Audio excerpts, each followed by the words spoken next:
Hoy vamos a meternos de lleno con dos verdaderos camaleones de la dermatología, la micosis fungoide y el síndrome de Sézary. Y es que estos linfomas cutáneos de células T no son solo patologías poco comunes, son, de verdad, un desafío constante que pone a prueba nuestra agudeza diagnóstica día a día. Así que vamos a desentrañar sus secretos. La pregunta clave es esta. ¿Por qué se ganaron ese apodo de los grandes imitadores? Bueno, la respuesta es simple y a la vez complejísima, por su increíble capacidad para enmascararse. Sus primeras manifestaciones pueden simular casi cualquier dermatosis benigna que se nos ocurra, eczema, psoriasis, dermatitis, y esto crea una confusión que, como vamos a ver, tiene consecuencias muy serias en los tiempos de diagnóstico. Y para ponerle un número a ese retraso, aquí lo tenemos, 36 meses, 3 años. Ese es el tiempo promedio que un paciente con micosis fungoides en estadio temprano espera por un diagnóstico correcto. 3 años de incertidumbre, de tratamientos que no funcionan. Esto, más que una estadística, es una llamada de atención sobre lo crítico que es un reconocimiento temprano. Ok, para que nos quede todo claro, esta será nuestra hoja de ruta. Primero, vamos a definir y diferenciar bien estos linfomas. Después, nos sumergiremos en sus múltiples caras clínicas. Luego, veremos cómo confirmar el diagnóstico, cómo estadificar la enfermedad y finalmente analizaremos el pronóstico y las opciones de tratamiento. ¿Listos? Empecemos. Vamos a empezar por lo más básico, por los cimientos. Aunque a menudo los mencionamos juntos, es crucial, pero de verdad crucial, entender que la micosis fungoide y el síndrome de Sézary son dos entidades distintas. Tienen orígenes y comportamientos biológicos que son fundamentalmente diferentes. Pensemos en los linfomas cutáneos de células T, los LCCT, como un gran grupo de linfomas no Hodgkin donde la piel es el escenario principal. Y dentro de este grupo, la micosis fungoide es la protagonista indiscutible. Se lleva casi el 50% de todos los casos. Su contraparte, el síndrome de Sézary, es muchísimo más raro, pero como veremos es una entidad mucho más agresiva. Ahora, fíjense bien en esta tabla, porque aquí está el kit de la cuestión. La diferencia fundamental está en su origen.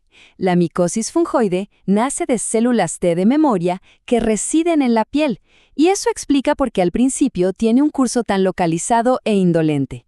En cambio, el síndrome de Sézary viene de células T de memoria centrales, lo que le da esa naturaleza leucémica y agresiva desde el vamos. Esta diferencia biológica lo es todo. Es la clave para entender por qué se comportan de maneras tan distintas. Bueno, ahora sí, vamos a meternos de lleno en por qué son tan difíciles de diagnosticar. Vamos a explorar esas múltiples caras clínicas que hacen que estas enfermedades sean tan escurridizas en sus etapas iniciales.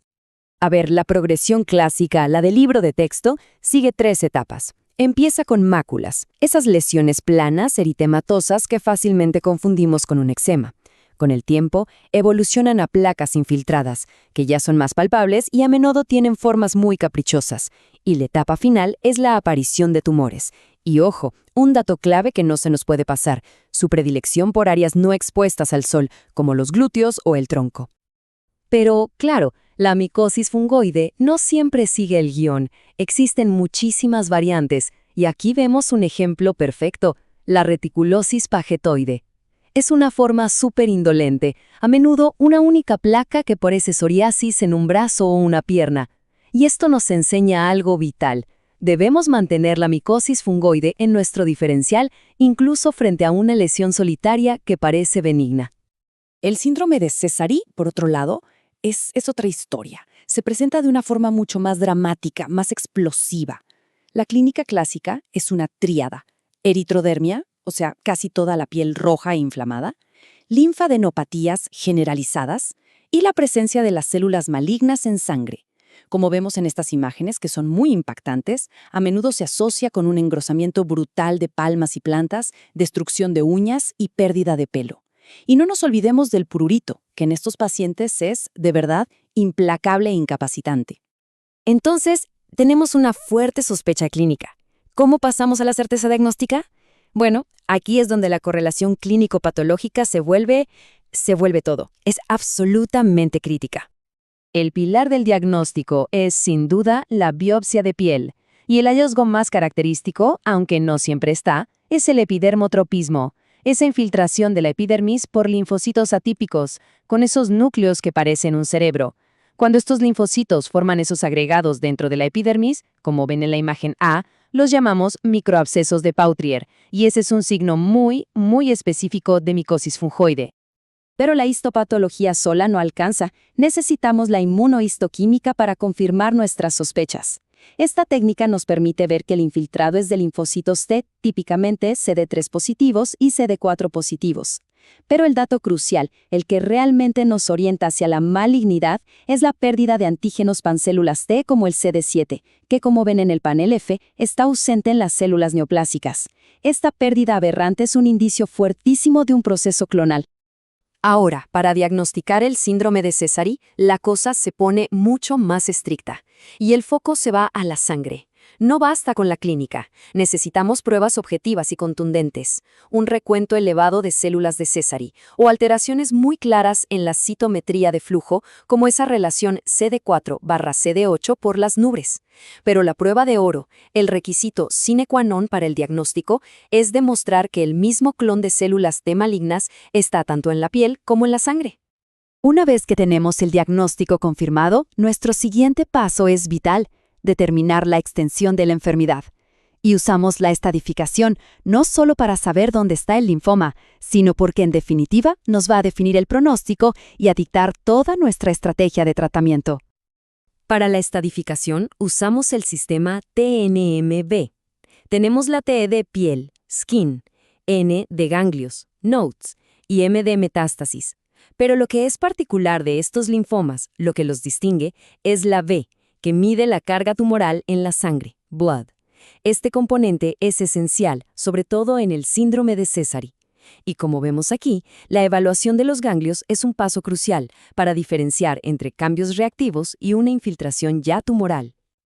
A ver, repasemos rápido qué significa cada letra. La T de piel va de T1 con menos del 10% del cuerpo afectado, hasta T4 para una eritrodermia completa. La N de ganglios va de N0 sin afectación a N3 con infiltración ya confirmada por biopsia. La M de metástasis es simple, M0 sin afectación visceral, M1 con ella. Y finalmente la V de sangre, que va de V0 sin carga tumoral significativa a V2, que ya nos indica una alta carga tumoral. Y la combinación de todos estos componentes nos da el estadio clínico final. Por ejemplo, un estadio temprano, como el IA, implica solo máculas o placas limitadas a la piel. Pero fíjense en el otro extremo, un estadio IIB ya nos habla de la presencia de tumores en la piel, lo que empeora bastante el pronóstico. El estadio IB1 se define por esa alta carga tumoral en sangre, un VESH2 que es característico del síndrome de Sézary, y el IBB por la presencia de metástasis viscerales. Y ahora, la pregunta del millón. ¿Qué significa todo esto para el paciente? Vamos a unir todas las piezas para ver cómo el estadio de la enfermedad impacta directamente en el pronóstico y, por supuesto, define el camino terapéutico que vamos a seguir. El mensaje aquí es lapidario. El estadio al diagnóstico lo es todo. Como muestra este gráfico, la supervivencia a 5 años en enfermedad temprana es excelente, más del 90%. Pero miren cómo se desploma. Cae a menos de la mitad cuando aparecen tumores y a solo un 25% en enfermedad avanzada. Cada retraso en el diagnóstico tiene un costo que se mide en supervivencia. Por lo tanto, la estrategia terapéutica es un reflejo directo del estadio. En etapas tempranas, cuando la enfermedad está confinada a la piel, vamos a atacar localmente. Usamos terapias dirigidas como corticoides tópicos o fototerapia, que son muy eficaces. Y reservamos las terapias sistémicas, retinoides, biológicos, quimio, para la enfermedad avanzada, cuando ya hay tumores, eritrodermia o afectación fuera de la piel. Y esto nos lleva a la conclusión final, que los autores del estudio resumen perfectamente. La clave para manejar a estos grandes imitadores recae directamente en nosotros, en nuestra práctica diaria. Nuestra habilidad para sospechar, diagnosticar a tiempo y tratar adecuadamente es lo que marca la diferencia. El mensaje para llevar a casa es práctico. Ante cualquier dermatosis crónica que no responde al tratamiento convencional, tenemos que activar nuestro índice de sospecha. Y quiero que nos quedemos con esta reflexión. Más allá de las cifras de supervivencia, pensemos en el impacto del día a día. Reducir esos 36 meses de incertidumbre diagnóstica no solo cambia una curva en un gráfico, sino que alivia años de prurito, de ansiedad, de estigmatización. Mejorar nuestro reconocimiento es, en esencia, mejorar directamente la calidad de vida de las personas que padecen estas enfermedades tan complejas.